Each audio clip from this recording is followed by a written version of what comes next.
আরশের মাটির চাপ, জমিন থেকে 9,30,00,000 মাইল উপরে সূর্য। ওই সূর্যের গরম সহ্য করতে পারো না রে যুবক।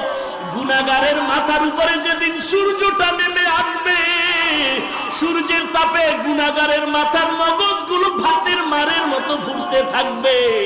ওই সময় সহ্য কেমনে করবি? একটা বেতের বাড়ি দিলে সহ্য করতে পারি না। যদি গুনাহগার হয়ে কবরে যায়, ফেরেশতাদের আঘাত কেমন করে সহ্য করব? চিন্তা ভাবনা করে দেখলাম দুনিয়ার সম্মান টাকা পয়সা কিছুই না। আজকে টুপির কারণে, দাড়ির কারণে না খাইয়ে আমরা কেউ মরি নাই, বরং আল্লাহ রাজকীয় হালে সম্মান দান করেছেন। ঠিক কিনা বলো? হাজী ইমদাদুল্লাহ মুহাজির মক্কি রহমাতুল্লাহ আলাইহি যত কিতাব খুলে দেখে কোনো লেখা নাই, সব সাদা সাদা সাদা।